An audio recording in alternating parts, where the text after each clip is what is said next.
Governments all over the world now give advice that sounds far closer to prepping than ever before. Ireland plans to tell households to keep cash at home for cyber attacks or power outages. Sweden, Finland, Switzerland, Japan, and other nations already expect families to stay ready for long disruptions. These changes raise an important question. Why do so many governments now feel the need to warn their citizens to prepare? Welcome to Prepper's Paradigm, your channel dedicated to practical prepping and disaster preparedness. I use a computer-generated voice because an injury makes my real voice hard to understand. Today's video looks at a trend that caught a lot of people off guard. Governments across the world now give advice that lines up with what preppers have said for years. Ireland plans to tell households to keep some cash at home for cyber attacks or power outages. Sweden, Finland, Switzerland, Japan, and other nations already encourage much deeper levels of preparedness. This video looks at what these governments say, how far their guidance goes, and what this shift means for anyone who wants real resilience. Recently, Ireland's government announced plans to advise households to keep a small stash of cash at home.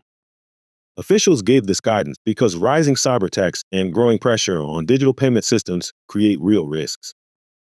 A power outage or a major network disruption could shut down card payments across the country. Cash gives families a way to buy food, fuel, and other essentials when electronic systems fail. This shift surprised many people because Ireland rarely speaks about preparedness at the household level. The advice sits at the very first rung of readiness, but it shows that even governments that avoid this subject now see weaknesses in the systems they depend on. Countries take very different approaches to public preparedness, and these differences show how each nation views risk.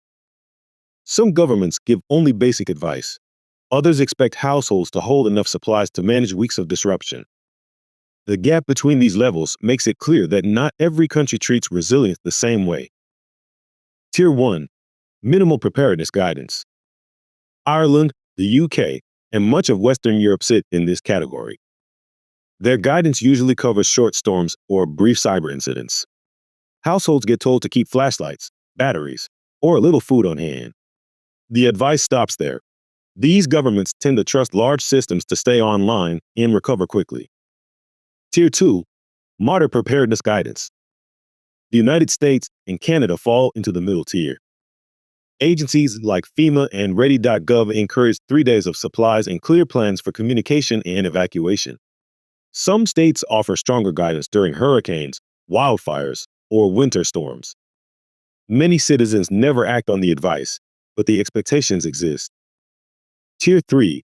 High preparedness guidance. Sweden, Finland, Switzerland, and Japan sit at the top.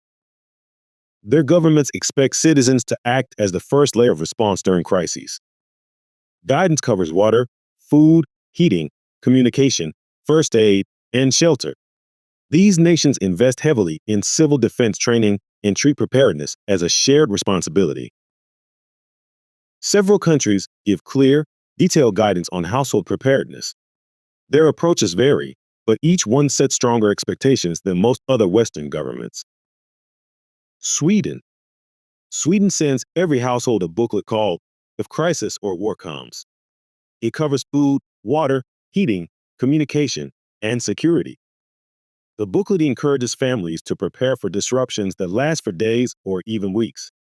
Sweden treats personal readiness as a normal part of national resilience. Switzerland. Switzerland maintains one of the most established civil defense systems in the world. Households receive guidance to hold emergency food stocks, keep supplies for sheltering, and understand local warning systems. The country runs regular public drills and takes preparedness seriously at every level. Finland. Finland sets high expectations for household readiness and supports citizens with training and clear instructions. The country maintains extensive civil defense shelters and encourages long-term resilience. Many families store food, water, and essentials because the guidance feels both normal and necessary. Japan. Japan faces frequent earthquakes and other natural hazards, so preparedness forms part of everyday life. Citizens practice drills, keep kits, and store water and food at home. Schools, workplaces, and local communities all take part in readiness training.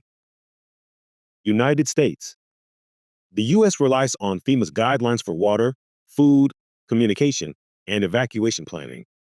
States offer extra advice during wildfires, hurricanes, and grid stress events. Some regions encourage stronger readiness, but national expectations still stay low compared to countries with a deeper culture of preparedness. Government preparedness advice often reveals more than officials say directly. Most governments avoid alarming the public, so they tend to offer only the lightest guidance. When they start to encourage even basic measures, it usually means they see more risk ahead. Rising cyberattacks, pressure on energy grids, and growing geopolitical tension all push governments to revisit their messaging.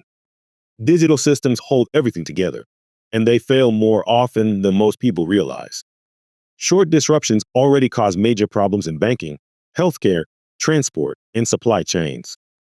Officials know this, and their advice reflects that worry. These warnings always sit at the lowest level because governments assume short disruptions. Preppers understand that real crises can last far longer. Government guidance helps people through the first stage of a problem. Prepared individuals build resilience for the stages that follow. Government guidance confirms something preppers already know. Modern systems fail, and they fail faster than most people expect. Households that follow only official advice stay ready for short outages and brief disruptions. Preppers plan for deeper problems. Cash at home, stored food, clean water, medical supplies, and reliable communication all give families real resilience. Government advice sets the floor. Preppers build the ceiling. Governments now echo advice that preppers have shared for years, but they still stop at the lowest level of readiness. What do you think? Do these warnings show that officials worry about bigger risks, or do they simply follow global trends? Leave your thoughts in the comments. Like and subscribe if you found this helpful, and check our website at preparedness.com for more information on building real resilience. Thanks for watching. Stay safe, stay prepared.